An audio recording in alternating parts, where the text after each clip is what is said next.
Subscribe to our YouTube channel and press the bell icon to get the latest updates. हम सब जानते हैं कि आज वर्चुअल प्रेस कॉन्फ्रेंस के माध्यम से आप सबसे मिलने का मुझे सौभाग्य मिल रहा है। मैं चाहता तो ये था कि आपके साथ पार्टी कार्यालय में मिलकर के प्रेस कॉन्फ्रेंस करता और एक साल के किए गए कार्यों के बारे में चर्चा करता, लेकिन हम सबको मालूम है कि हम सब लोग कोरोना वायरस के साए में अपने दैनंदिन कार्य को चला रहे हैं और डिजिटल वर्ल्ड का सहारा लेते हुए, डिजिटल टूल्स का सहारा लेते हुए इस वर्चुअल प्रेस कॉन्फ्रेंस में हम सब लोग शामिल हुए हैं। एक बार पुनः आप सबका इस प्रेस कॉन्फ्रेंस में आने पर स्वागत करता हूं मैं। और प्रधानमंत्री मोदी जी के दूसरे कार्यकाल प्रथम वर्ष पूर्ण होने पर उनको अपनी ओर से और करोड़ों करोड़ हमारे भारतीय जनता पार्टी के कार्यकर्ताओं की ओर से उनको हार्दिक बधाई देता हूं और शुभकामनाएं भी देता हूं पार्टी के अध्यक्ष की दृष्टि से कि वह पूरी ताकत के साथ, जैसा उन्होंने पिछले 6 वर्षों में देश की सेवा प्रधानमंत्री के रूप में की है, उसी ताकत के साथ, पूरी शक्ति के साथ ईश्वर उनको शक्ति दे ताकि वो अच्छे से और पूरी ताकत के साथ देश की सेवा में जुटे रहे। हम सब जानते हैं कि यह जो समय गुजरा, यह accomplishments का, this has been a year of accomplishments and also we have faced unimaginable challenges also।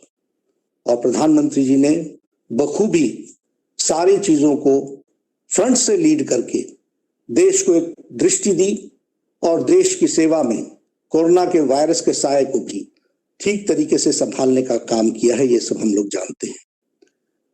हम यह भी जानते हैं कि मोदी जी के नेतृत्व में 6 साल में भारत स्वावलंबी हुआ, आत्मनिर्भर भारत और आत्मसम्मान के साथ भारत की छवि दुनिया में बनी है। यह मोदी जी के नेतृत्व के कारण हुआ है। हम यह भी जानते हैं कि पिछले 6 वर्षों में जो 7 दशक का गैप था, उस गैप को 6 सालों में पूरा करने का प्रयास हुआ है। पहले अगर हम देखें और हम इस बात को समझें कि पहले कार्यकाल में मोदी जी ने जहां इंफ्रास्ट्रक्चर पर काम किया और इंफ्रास्ट्रक्चर के साथ साथ लॉन्ग अवेटेड रिफॉर्म्स किए, वही तीव्र गति से दूसरे कार्यकाल में प्रथम वर्ष में तीव्र गति से बोल्ड डिसीजंस भारत की एकता और अखंडता के लिए, और उसी तरीके से सोशल जस्टिस, उसी तरीके से इकोनॉमिक जस्टिस और उसी तरीके से हार्ड डिसीजंस लेते हुए देश के आम व्यक्ति को, गरीब व्यक्ति को लाभ पहुंच सके, इसके प्रयोजन, इसके आयोजन प्रधानमंत्री मोदी जी ने 1 साल में किए। This government has been responsive, this government has been receptive and this government has the capacity to take decisions। ये सब हम लोगों ने देखा है। आज हम जब 1 साल पूरा कर रहे हैं तो हम ही नहीं, सारा विश्व कोरोना के साए में जी रहा है। और यह स्थिति कोरोना की दृष्टि से देखी जाए तो हम ये कह सकते हैं कि अन्य देशों के मुकाबले भारत ने मोदी जी के नेतृत्व में कोरोना की लड़ाई एक इस तरीके से लड़ी जिसमें भारत की स्थिति संभली हुई रही और बहुत हद तक उसको संभाल के रखा गया है। प्रधानमंत्री मोदी जी ने कोरोना की लड़ाई में जन भागीदारी, जन सहयोग, सबको साथ लेकर के चलना और उसके साथ साथ टाइमली एंड बोल्ड डिसीजंस लेना, ये मोदी जी की खासियत रही है। और इस कारण से हम ये भी देखते हैं कि जहां बड़े महाशक्तिशाली देश जो समस्याओं से घिर गए और वह भी अपने आप को कोरोना के सामने असहाय मानते हैं, वहां भारत देश ने कोरोना की लड़ाई इस प्रकार से लड़ी और इस तरीके से उस काम को संभाला। वह दूरदृष्टि थी प्रधानमंत्री जी की, जिसने समय पर लॉकडाउन किया और लॉकडाउन के कारण आज भारत की स्थिति संभली हुई परिस्थिति में हम सबको देखने को मिलती है। तो यह भी हम लोगों ने देखा है। अगर इसके साथ साथ हम कहें तो एक समय था जब लॉकडाउन किया गया तो उस समय कोरोना की टेस्टिंग फैसिलिटी सिर्फ 10,000 थी पर डे। आज 1,60,000 टेस्टिंग फैसिलिटी हो गई है। उसी तरीके से उस समय हमारे पास पीपीई किट्स की कमी थी, लेकिन आज लगभग 600 उद्यमी हमारे देश के लगभग 4,50,000 PPE kits, personal protection equipment kits, उसके जो किट्स हैं वो आज 4,50,000 प्रतिदिन बन रहे हैं। यह परिस्थिति आकर के खड़ी हुई है। उसी तरीके से वेंटिलेटर्स, 60,000 वेंटिलेटर्स का प्रावधान किया गया है, जिसमें से 58,000 वेंटिलेटर्स भारत में ही बन रहे हैं। यह है आत्मनिर्भर भारत की पहचान जिसको उन्होंने बनाया है। और इसमें से 50,000 वेंटिलेटर्स पीएम केयर फंड के फंड से खरीदे जा रहे हैं। इसको भी हमको ध्यान में रखना चाहिए। इसलिए अगर हम कहें तो आज 2 लाख हमारे पास बेड कैपेसिटी हो गई और इसी के साथ साथ हमारी आईसीयू कैपेसिटी बढ़ गई। तो हमने कोशिश की है कि स्वास्थ्य के ढांचे को, जहां शक्तिशाली देश स्वास्थ्य के मामले में उनके सिस्टम्स चरमरा गए, कोलैप्स कर गए, वहां भारत ने अपने आप को संभाल करके चलाने का प्रयास किया और मोदी जी के नेतृत्व में आत्मनिर्भर भारत की ओर हम आगे बढ़े। हमारे देश के उद्यमियों ने भी इसमें साथ दिया और इसके कारण आज हम इस लड़ाई को लड़ने के लिए तैयार भी हुए हैं और स्वदेशी और स्वावलंबन के मंत्र को लेकर के हम आगे बढ़ रहे हैं। उसी तरीके से अगर देखा जाए, वी आर द कंट्री जिसने आर्थिक दृष्टि से भी लोगों की चिंता की। वर्ल्ड हेल्थ ऑर्गेनाइजेशन ने इसको सराहा। उन्होंने कहा health is not the only factor which has to be taken into care. India has taken a lead and India has shown that economic aspect is also to be taken into consideration and for that Modi ji has taken a lead. यह बात की उन्होंने कही। 1,70,000 करोड़ रुपए का package उस समय दिया गया। उसके माध्यम से हम लगभग 80 करोड़ लोगों को उनके राशन की व्यवस्था की गई। 20 करोड़ बहनों को हमारे जनधन के खाते में, उनके जनधन के खाते में 500 रुपए पूरे 3 महीने के लिए डालने का हर महीने के लिए प्रयास किया गया। उसी तरीके से हमारे दिव्यांग भाई, हमारे बुजुर्ग, उनके भी खातों में 1,000 रुपए देने का प्रयास हुआ। उसी तरीके से मनरेगा में जिसकी दिहाड़ी 182 रुपए थी, उसको बढ़ा करके 202 रुपए कर दी गई और लगभग मनरेगा का आवंटन 1 लाख करोड़ रुपए, रिकॉर्ड आवंटन प्रधानमंत्री जी ने किया है, यह भी हम कह सकते हैं। उसी तरीके से 20 लाख करोड़ रुपए का एक होलिस्टिक पैकेज प्रधानमंत्री जी ने घोषणा की, जिसके बारे में हमारे निर्मला जी ने अगले 5 दिनों में, उसकी घोषणा के 5 दिनों बाद किस किस सेक्टर के लिए, किस किस सेगमेंट के लिए क्या क्या प्रयोजन किए गए, उसको आपको विस्तार से बताया है। This is a holistic package, जिस पैकेज के माध्यम से ये प्रयास हुआ है कि हर सेक्शन को कैसे आत्मनिर्भर बनाया जा सके, कैसे उनको खड़ा किया जा सके, कैसे उनको मुख्य धारा में शामिल किया जा सके, इस तरीके के, और साथ ही साथ उनको किस तरीके की रियायतें दी जा सके, इस बात को भी करने का प्रयास किया है। उसी तरीके से अगर हम कहें तो वसुधैव कुटुंबकम का नारा लेते हुए कोरोना की लड़ाई के बीच में हम लोगों ने 100 से ज्यादा देशों को उस समय हम लोगों ने राहत पहुंचाने का काम किया और उनको मेडिसिन पहुंचाने का काम किया। यह भी हमको ध्यान रखना चाहिए। इसलिए मैं ये कह सकता हूं कि जहां कोरोना की लड़ाई है और कोरोना की लड़ाई के साथ साथ उसको होलिस्टिक तरीके से किस तरीके से लड़ा जा सकता है, इसकी दृष्टि मोदी जी ने अपने नेतृत्व की क्षमता में दिखाई है। और यह इस लड़ाई को बहुत जिसे मैं ये कह सकता हूं कि पूरी शिद्दत के साथ और फ्रंट से लड़ करके, और मैं यह भी कहना चाहूंगा और यहाँ पर देश को धन्यवाद देना चाहूंगा कि प्रधानमंत्री जी के एक एक आह्वान को देश ने रिस्पॉन्ड किया, देश ने सुना, देश ने समझा, देश ने उसको आत्मसात किया। इसके लिए मैं देश की जनता को भी धन्यवाद देता हूं। और साथ ही साथ मोदी जी ने जिस नेतृत्व क्षमता को दिखाया है, वह सच में अनुकरणीय भी है और वह सच में प्रशंसनीय है। यह हमको ध्यान में रखना चाहिए। मित्रों, कोरोना के साथ साथ भारत ने मोदी जी के दूसरे कार्यकाल में, प्रथम वर्ष में बहुत डिसाइसिव डिसीजंस लिए। अगर मैं बात करूं आर्टिकल 370 के एब्रोगेशन की, अगर मैं बात करूं 35A के जाने की, यह प्रधानमंत्री मोदी जी की इच्छा शक्ति का नतीजा था और उसको सूत्रधार बने हमारे गृह मंत्री अमित शाह जी। जिन्होंने उसको कार्य रूप दिया। दुनिया बोलती थी ये असंभव है। हम लोग बहुत समय से कहते थे एक देश में एक निशान, एक विधान, एक प्रधान, एक संविधान, लेकिन ये बचपन से कहते हुए हम जानते थे कि इसको करना बहुत कठिन कार्य है, लेकिन मोदी जी की इच्छा शक्ति ने इसको पूरा किया और धारा 370 को समाप्त करके, एब्रोगेट करके जम्मू कश्मीर की जनता जो मुख्य धारा में शामिल होने में दिक्कत आती थी, वह आज मुख्य धारा में शामिल हो गई है।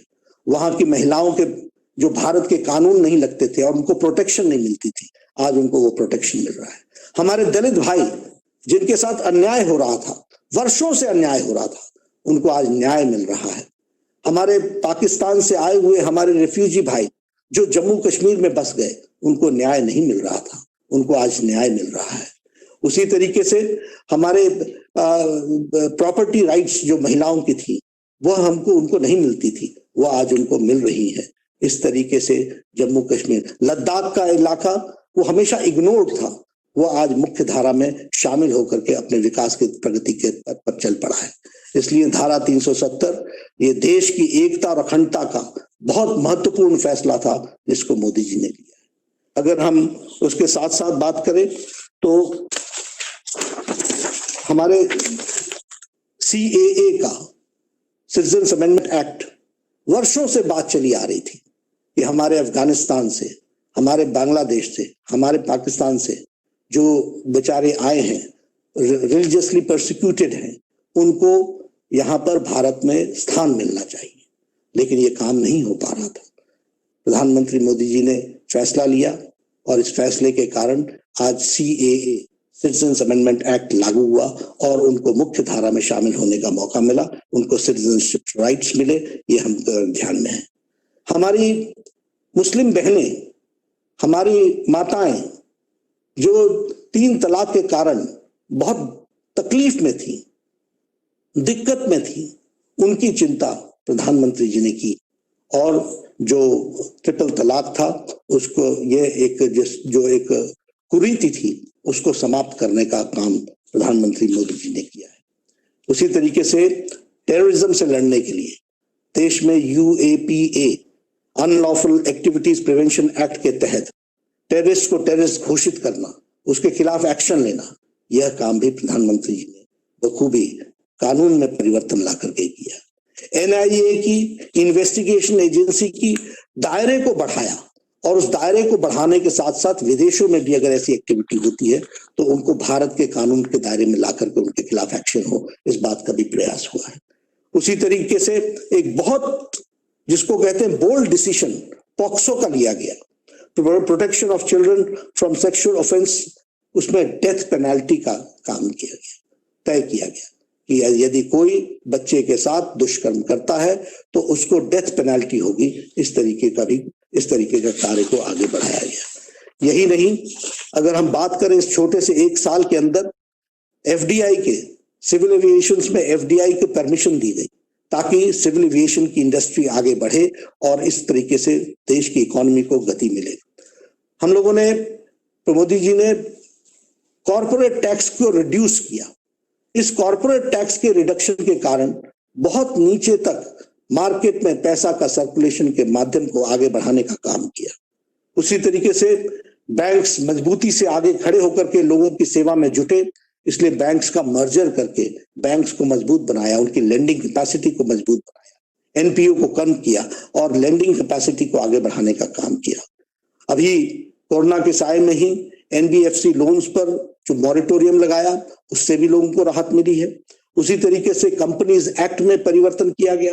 कंपनीज एक्ट के परिवर्तन के कारण आज कंपनी सुविधा के साथ और हिम्मत के साथ अपनी बिजनेस एक्टिविटी को आगे बढ़ा सकते हैं, तो इस बात को भी ध्यान में रख करके किया गया। इजी लोन अरेंजमेंट्स इसी 20 लाख पैकेज में भी किया गया है MSME सेक्टर के लिए।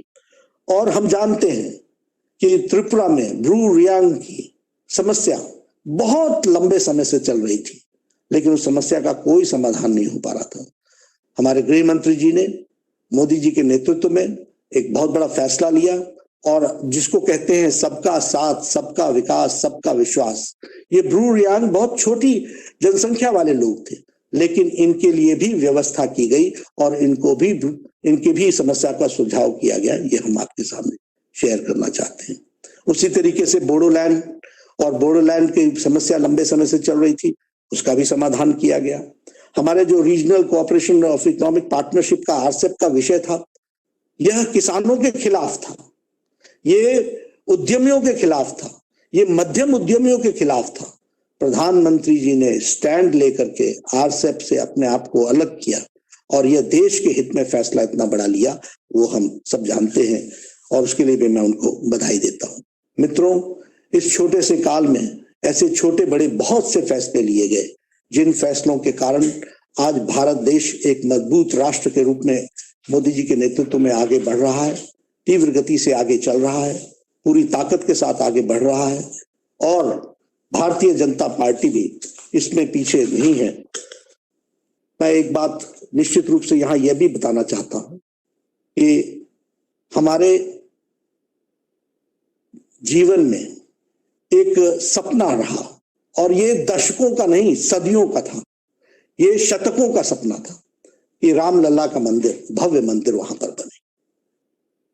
इस काम को निश्चित रूप से सुप्रीम कोर्ट ने, पूरे 5 बेंच के जजेस ने एक मत से फैसला दिया। उनका फैसला हम सबके लिए स्वागत योग्य रहा।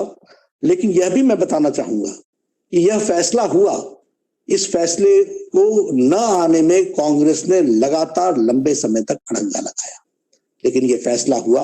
आज मुझे खुशी है कि वहां पर प्रधानमंत्री जी ने वहां श्री राम तीर्थ स्थल का एक ट्रस्ट का, उसको जमीन को आवंटित करके उस ट्रस्ट को हैंडओवर कर दी है। अब वहां पर भव्य राम मंदिर बनेगा, यह बात मैं आपको बताना चाहता हूं। मित्रों, ऐसी इस छोटे से कार्यकाल में इतने बड़े बड़े काम हुए और मैं ये जरूर कहना चाहूंगा कि भारतीय जनता पार्टी प्रधानमंत्री जी के साथ मिलकर के इस काम को नीचे तक पहुंचाने का काम कर रही है। आज भारतीय जनता पार्टी ने तय किया है, आज प्रधानमंत्री जी ने, आप लोगों ने देखा होगा, प्रधानमंत्री जी ने एक चिट्ठी देश के नाम संदेश भेजा है। इस देश के नाम संदेश जो भेजा है प्रधानमंत्री जी ने, इसको हमारे कार्यकर्ता 10 करोड़ परिवार तक पहुंचाने वाले हैं। हम इसे 10 करोड़ परिवार तक ले जाएंगे और इसके साथ साथ लगभग 250 वर्चुअल प्रेस कॉन्फ्रेंसेस होंगी और इसके साथ साथ 2000 से ज्यादा वर्चुअल मीटिंग्स होंगी, पब्लिक रैलीज होंगी। एक एक रैली में हजार कार्यकर्ता, हजार लोग जुड़ेंगे और हमारे जो मोर्चा के सभी कार्यकर्ता हैं, वो मोर्चा के सभी कार्यकर्ता 500 इस प्रकार की वर्चुअल रैलीज करेंगे, समाज के विभिन्न वर्गों की रैलीज करेंगे, ताकि मोदी जी का संदेश जन जन तक जाए और उनके द्वारा किए गए कार्यों को हम जनता तक पहुंचाएं। इस काम को हम करेंगे। कोरोना के संकट में हम लोगों ने बहुत बड़ा काम किया। मुझे खुशी है कि हमारे कार्यकर्ताओं ने मिलकर फीड द नीडी में 14 करोड़ से ज्यादा लोगों को फूड पैकेट्स पहुंचाए और इसी तरीके से 4 करोड़ से ज्यादा राशन बांटे, लगभग 5 करोड़ के आसपास फेस मास्क बांटे हैं, फेस कवर बांटे हैं। तो हमारी कोशिश रही है पार्टी की ओर से भी सरकार के साथ कंधे से कंधा मिला करके चले और सरकार के साथ कंधे से कंधा मिला करके पूरी ताकत प्रदान करें। उसके साथ साथ जनता की सेवा में हम जुटे रहें, राष्ट्र की सेवा में हम जुटे रहें। भारतीय जनता पार्टी एक अच्छा उपकरण बने राष्ट्र की सेवा में और मोदी जी के नेतृत्व में लाए गए कामों को अमली जामा पहुंचाने के लिए नीचे तक अपना काम करे, यही मैं कहना चाहता हूँ। मित्रों, आज 1 साल के पूर्ण होने पर हम इस वर्चुअल प्रेस कॉन्फ्रेंस में आप सबसे हमने बातचीत की, कुछ मुद्दों को हमने छूने का प्रयास किया, आपसे चर्चा की है। निश्चित रूप से एक प्रयास हम लोग कर रहे हैं ताकि इस कोरोना के साए में भी देश तीव्र गति से आगे बढ़े और देश और हम पार्टी के लोग, पार्टी के कार्यकर्ता एक अच्छा उपकरण बन सके देश सेवा में, यही मुझे कहना है। धन्यवाद। धन्यवाद माननीय अध्यक्ष जी। मीडिया के सभी मित्र हमारी इस पत्रकार वार्ता में हमसे जुड़े हुए हैं। जो मीडिया के मित्र प्रश्न पूछना चाह रहे हैं, मैं उनसे कहूंगा कि वो अपना नाम चैट बॉक्स के अंतर्गत डाल दें ताकि उनके नाम को बुलाया जा सके। और मैं पार्टी के सह मीडिया प्रभारी संजय मयूख जी से कहूंगा कि वो जो मीडिया के मित्रों ने प्रश्न के लिए नाम दिए हैं कृपया उनके नाम लेना शुरू करें। संजय जी। नमस्कार मित्रों, अब आप चैट बॉक्स और हमारे मोबाइल पे भी SMS कर सकते हैं। यदि कोई असुविधा हो तो मैं आपके नाम को पुकारूंगा। तो सर्वप्रथम श्री ऐश्वर्य कपूर, रिपब्लिक टीवी।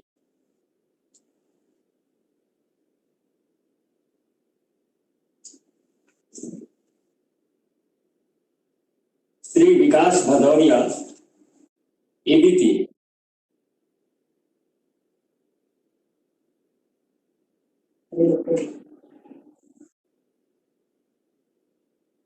विकास जी, मैंने आपको अनम्यूट किया है, अनम्यूट करके अपनी बात रखें।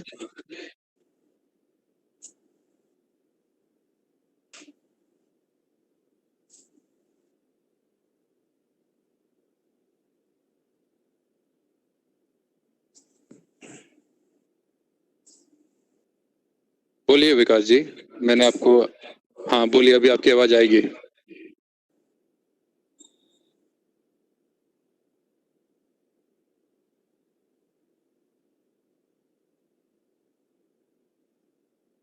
ऐसी कोई टेक्निकल प्रॉब्लम क्या? लगता है विकास जी अनम्यूट नहीं कर पा रहे हैं, आगे चलते हैं। अमिताभ से आपको विकास जी की आवाज आ रही है। विकास जी जी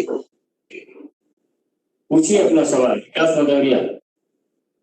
मेरा सवाल ये है कि धारा 370 के उन्मूलन और समान नागरिक संहिता, माफ कीजिएगा, नागरिक संशोधन कानून लाए जाने के बाद भारत की राजनीति में आप किस तरह का बदलाव देखते हैं, और क्या ये बदलाव केवल जम्मू कश्मीर के नक्शे बदलने तक सीमित है या इसका असर जो है भारत की आगामी आने वाली राजनीति पर भी पड़ेगा?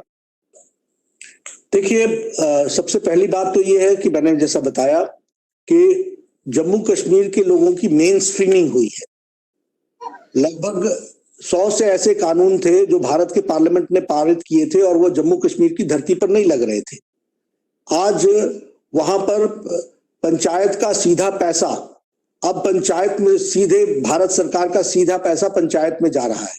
इसके पहले ही वो जम्मू कश्मीर की ट्रेजरी पर जाता था और जम्मू कश्मीर की ट्रेजरी डिसाइड करती थी कि देना है कि नहीं देना है, देना है तो कितना देना है। मेन स्ट्रीमिंग इस प्रकार से हुई कि अब वहां पर सीधे वो पैसा जा रहा है। उसी तरीके से जो लोग वहां पर डिप्राइव्ड थे उनको उनको उनके अधिकार मिल गए, महिलाओं को अपने अधिकार मिल गए, हमारे दलित वर्ग को अपना अधिकार मिल गया। तो ये जो मेन स्ट्रीमिंग नहीं हो रही थी वो मेन स्ट्रीमिंग हुई है। और निश्चित रूप से अगर देश की राजनीति की दृष्टि से देखें तो सारे देश की इच्छा थी कि धारा 370 एब्रोगेट होना चाहिए। वो धारा 370 एब्रोगेट हुआ है तो देश में भी, देश का भी मनोबल बढ़ा है और यह भी ध्यान में आया है कि मोदी जी के नेतृत्व में सरकार ऐसे चलेगी, what is right and it will be implemented, and there will be no compromise on it. यह राजनीतिक दृष्टि से लोगों को समझ में आया है। इससे पहले का वातावरण क्या होता था? चलता है, चलेगा, देखेंगे, सोचेंगे, अटकाना, लटकाना, भटकाना। अब ना भटकेंगे ना लटकाए जाएंगे, अब सारे काम समय पर और ठीक ढंग से होंगे। There is a cultural change in the political arena. Akhilesh Kumar Singh, Times of India. नागरिकता संशोधन कानून का जवाब नहीं आया मेरा। वो निश्चित रूप से लोगों को बहुत खुशी हुई है कि वो मुख्य धारा में शामिल हुए हैं और लोगों ने बड़े स्पष्ट शब्दों में कहा है इस बात को। Akhilesh Kumar Singh ji, times of India.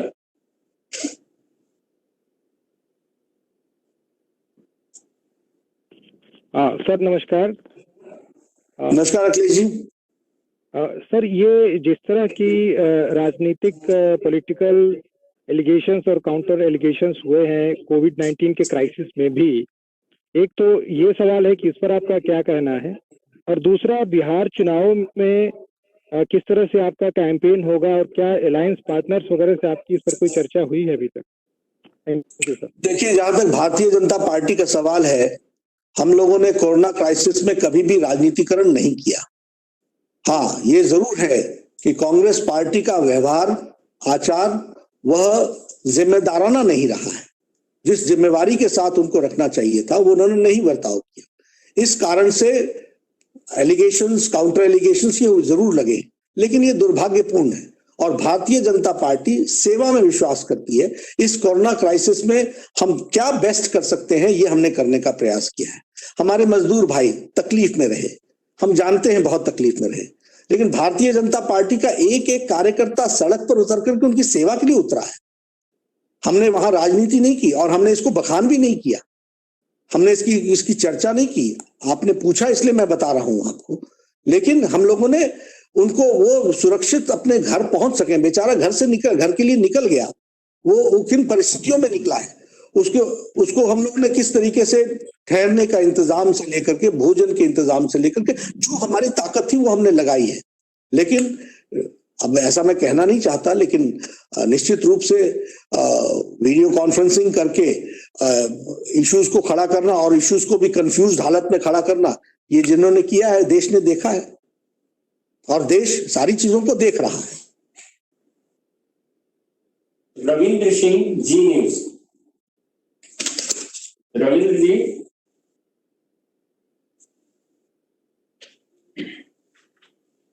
Dinesh ji, Ravindra जी को।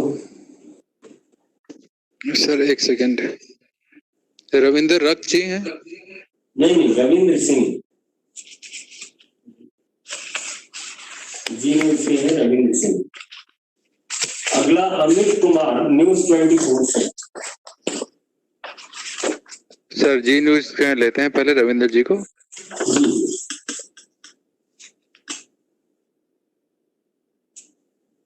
रविंद्र जी बोलिए, आपका माइक खोल दिया गया है, आप बोलिए।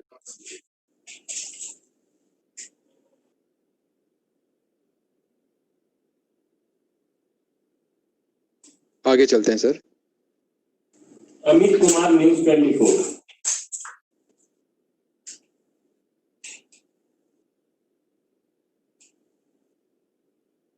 उससे आगे है शैलेंद्र मिश्रा, डीडी न्यूज।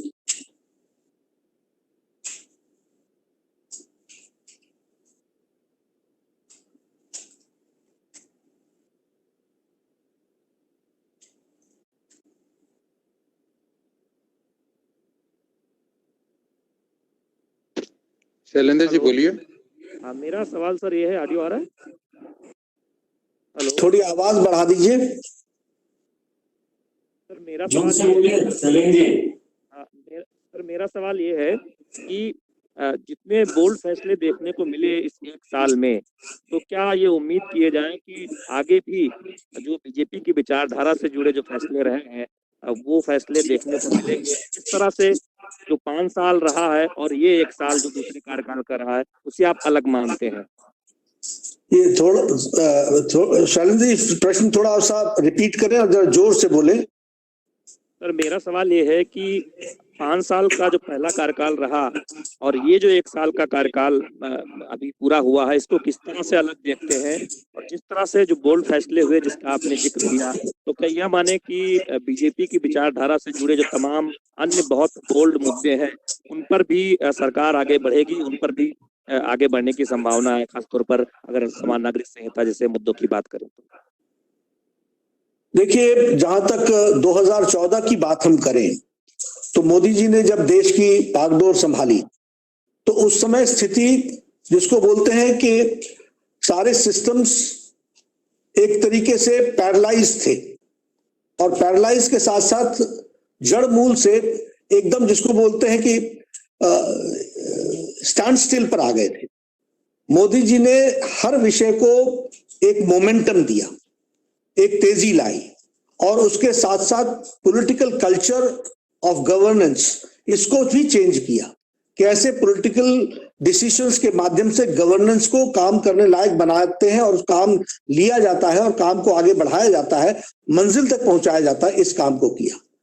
जब मोदी जी दूसरी बार आए हैं तो the government was in full momentum, वो एक मोमेंटम में थी, एक पेस में रही है, और उस पेस के कारण आपको ध्यान में आया होगा कि वेरी बोल्ड डिसीजंस, और आपने भी देखा होगा कि इतनी बड़ी जनमत मोदी जी को मिला, उसको ध्यान में रखते हुए जो आशाएं और आकांक्षाएं थी उसको पूरा करने के लिए बिफोर टाइम चीजों को भी करने का प्रयास हुआ है।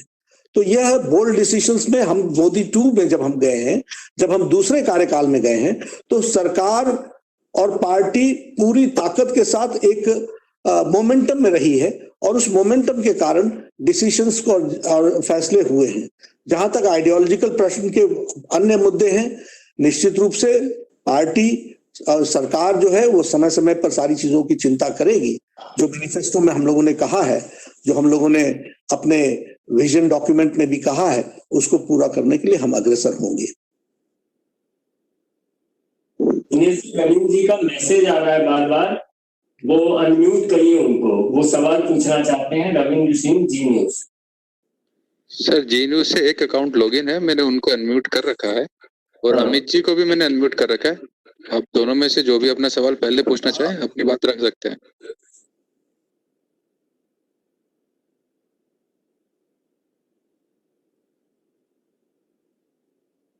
अगला राम नारायण श्रीवास्तव, दैनिक हिंदुस्तान।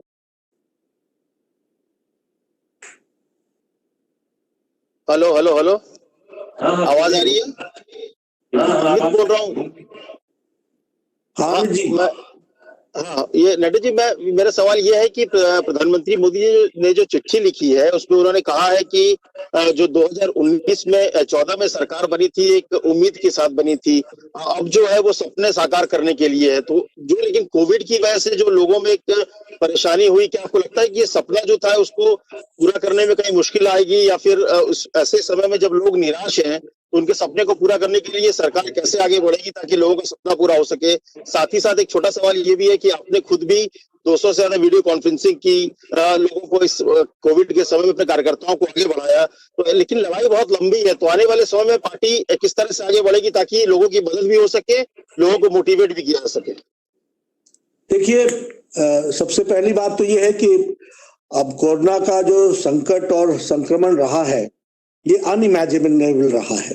किसी ने भी इसकी कल्पना नहीं की थी, ये अकल्पनीय रही है। इस कारण से सभी चीजों की गति में एक ठहराव सा आया, धीमी हुई है, इसमें कोई दो राय नहीं है। लेकिन जिस तरीके से भारत अब कोरोना के साथ जीने की मनसा बनाते हुए आगे बढ़ रहा है, और उसके साथ साथ अपनी कैपेसिटीज को भी, हेल्थ इंफ्रास्ट्रक्चर में भी कैपेसिटीज को इंप्रूव कर रहा है, तो निश्चित रूप से इन दोनों के साथ हम आगे बढ़ने का प्रयास करेंगे। है सब कुछ एक्सपेरिमेंट ही, हर दिन नए तरीके इजाद करने पड़ते हैं, क्योंकि ये अनइमेजिनेबल क्राइसिस रहा और इसके रिपरकशंस भी अनइमेजिनेबल रहे हैं। इस अनइमेजिनेबल रिपरकशंस को उस नए तरीके से एड्रेस करने का प्रयास दैनंदिन हम लोगों ने किया है, भारत की सरकार मोदी जी के नेतृत्व में कर रही है। तो उसी तरीके से उसको हम आगे बढ़ाने का प्रयास करेंगे। हाँ, यह जरूर है, देश मोदी जी के साथ खड़ा है, और उनकी ताकत का उपयोग करते हुए मोदी जी सारे सपनों को साकार करेंगे, ये हमारा विश्वास है। जहां तक पार्टी का सवाल है, पार्टी वर्चुअल मीटिंग के माध्यम से नीचे तक एक्टिवेट हुई है, लेकिन इस एक्टिविटी को हम रोकने वाले नहीं है। यह जिसको कहा जाए डिजिटल वर्ल्ड के माध्यम से ही हमने इस बात को आगे बढ़ाया है। अब हम ही नहीं, सबको इसका उपयोग करना पड़ेगा, लेकिन हम इसका ज्यादा से ज्यादा उपयोग करेंगे, और इसके माध्यम से जनता से कनेक्ट नहीं छूटे, इस बात की जनता के साथ हम जुड़े रहें और जनता की सेवा में हम लगे रहें, इस बात के लिए हम प्रयासरत होंगे। इसीलिए मैंने आपसे कहा कि 1000 से ज्यादा वर्चुअल रैलीज होंगी, 1000 से ज्यादा, और ये 2000 से ज्यादा वर्चुअल रैलीज होंगी। उसी तरीके से 500 से ज्यादा वर्चुअल रैलीज हमारे मोर्चा विभिन्न सेक्शंस के साथ करेंगे। तो पार्टी को डिजिटली ही आगे ले जाना पड़े तो हम उसके लिए भी तैयार हैं, और उसको हम पूरे आगे बढ़ाने का प्रयास कर रहे हैं। अमिताभ सिन्हा जी, टीवी 18।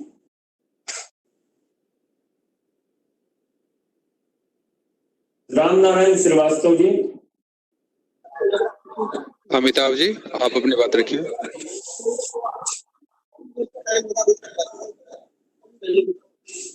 अमिताभ जी, आपकी आवाज आ रही है, आप बोलिए।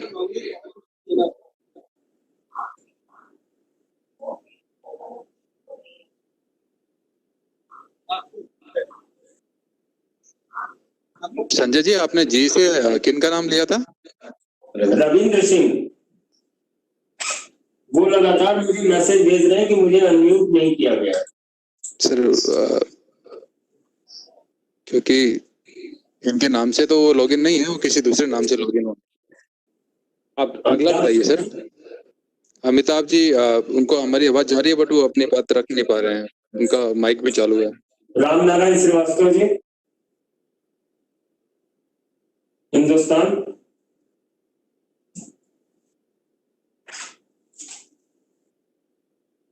सर, इस नाम से भी लॉगिन नहीं है वो।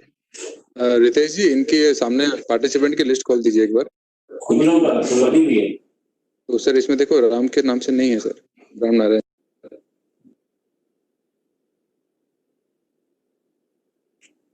सर, इसके अलावा रविकांत राय जी ने अपना रेज हैंड किया है, प्रदीप कुमार जी ने किया है। जी ठीक है, मैं देख रहा हूँ, मेरे सामने है। तो निस्तुला जी हैं, निस्तुला।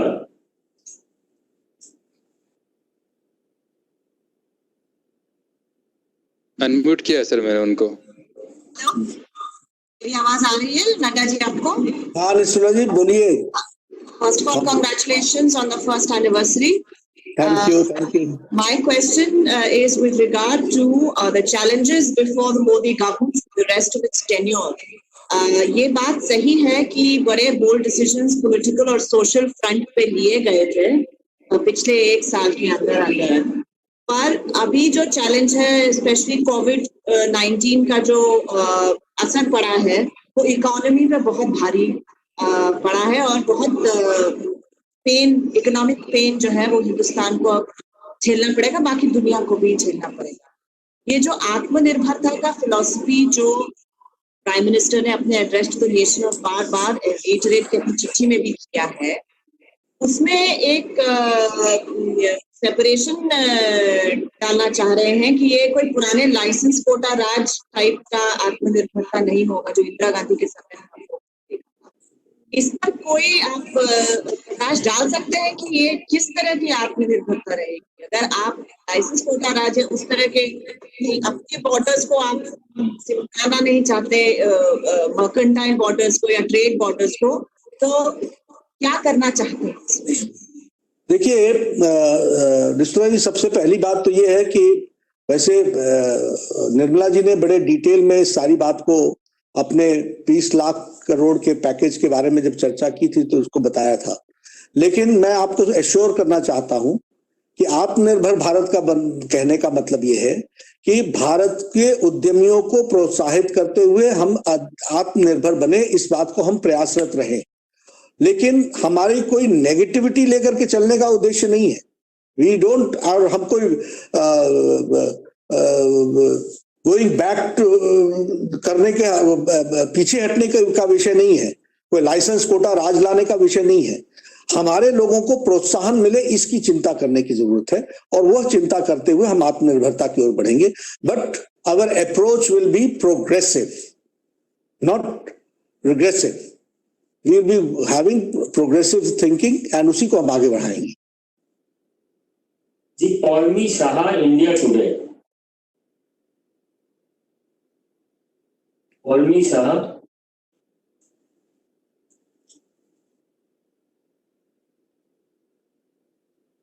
पौलमी शाह जी बोलिए, माइक अनम्यूट है उनका। पौलमी बोलिए।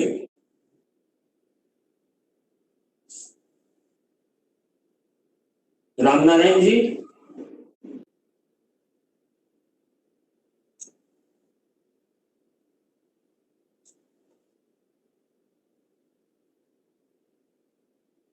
नवनीत मिश्रा। हेलो।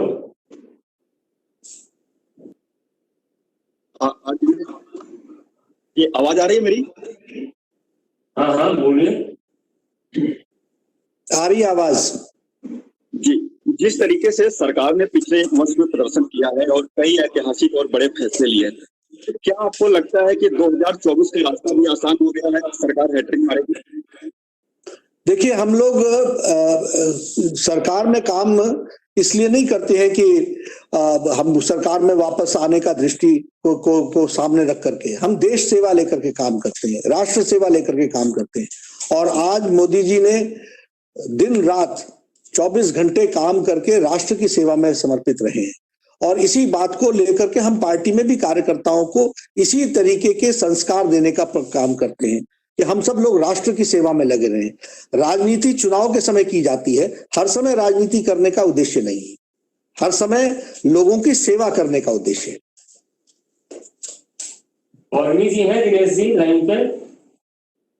हाँ सर, वो हमारे साथ जुड़े हुए हैं, लेकिन मैंने उनको अनम्यूट भी किया, बट उनको शायद कुछ तकनीकी दिक्कत आ रही होगी। श्रीवास्तव जी सर, वो इस नाम से लॉगिन नहीं है, किसी और नाम से लॉगिन है तो पता नहीं चलेगा। अच्छा,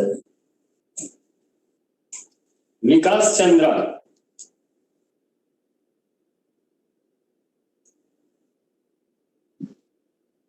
मेरी आवाज आ रही है? हाँ बोलिए। मेरी नड्डा जी, मैं विकास चंद्र बोल रहा हूँ न्यूज नेशन से जी। मेरा सवाल है कि लगातार कांग्रेस की तरफ से और खास तौर पर राहुल गांधी जी की तरफ से आरोप लगाया जाता है और कहा जा रहा है कि लॉकडाउन तो फेल हो गया, लॉकडाउन तो फेल हो गया, और हवाला प्रवासी मजदूरों का देते हैं। तो आप क्या मानते हैं, किस वजह से बार बार कांग्रेस की तरफ से इस तरह के आरोप लगाए जाते हैं कि लॉकडाउन तो फेल हो गया, प्लान बी क्या है? ऐसा है कि राहुल गांधी जी की गहराई से इन सब चीजों पर समझदारी नहीं, कम है उनकी। वो इन विषयों को गहराई से समझ नहीं पाते हैं और इस कारण से वो इस तरीके के स्टेटमेंट देते रहते हैं जो खुद कंफ्यूजिंग होते हैं। कभी कहते हैं कि लॉकडाउन जल्दी लगा दिया, कभी कहते हैं कि लॉकडाउन उठा क्यों नहीं रहे हैं, कभी कहते हैं कि केसेस बढ़ रहे हैं तो उठा क्यों रहे हैं। तो his statements are only for politics and for political ends. It has got nothing to do with the addressing the issues of corona crisis. वो राजनीतिकरण से प्रेरित होकर के इस तरीके के बयानबाजी करते रहते हैं। जानकारियां उनकी सीमित है, उनका अध्ययन भी सीमित है, और इस दृष्टि से सारे कोरोना के बारे में जो समझदारी बननी चाहिए वो उनकी बन नहीं पाती है, वो उनकी दिक्कत है। लेकिन ठीक है, वो राजनीतिक दल के नेता हैं, इसलिए उनको कुछ बोलना है तो वो बोलते हैं। लेकिन देश की जनता जानती है, अच्छे से जानती है कि मोदी जी के द्वारा उठाए गए प्रयासों का क्या अंतर पड़ा है और लॉकडाउन सही समय पर लगने के कारण आज भारत देश की तस्वीर क्या है ये सबको मालूम है। और सही समय पर सही निर्णय लेने का बारे में देश उनके साथ खड़ा है। लेकिन कांग्रेस पार्टी में पॉलिटिक्स करने की आदत है, इसलिए वो इस तरह की बातचीत करती हैं। पौर्णी जी, पौर्णी साहब। हेलो, रामनारायण श्रीवास्तव, हिंदुस्तान अखबार से। बोलिए। सर मेरा रामनारायण जी बोलिए तेज।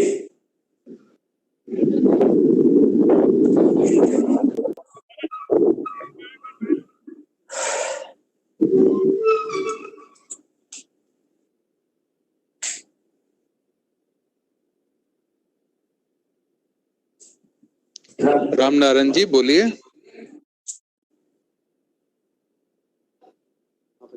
आवाज आएगी। हेलो जी बोलिए। जी, मेरा सवाल यह है कि प्रधानमंत्री जी ने आह्वान की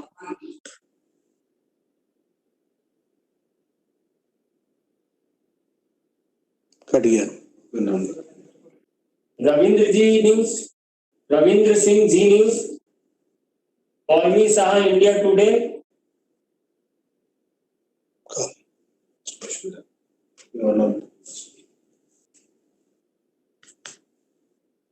नहीं सर, इन दोनों से संपर्क नहीं होगा। रामनारायण जी का लगा दीजिए। रामनारायण जी का सर माइक चालू है, उन्हीं को बोलना है। रामनारायण जी आप अपनी बात रखिए, माइक वापस बंद मत कीजिए। अभी चालू है, आप अपनी बात रखिए। जी सर, नारायण जी नमस्कार। सर नमस्कार। सर प्रधानमंत्री जी ने आह्वान किया है।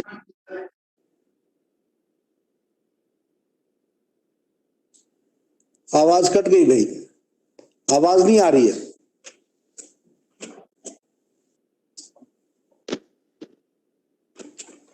सर कुछ इशू लगता है उनके डिवाइस में। रविकांत राय।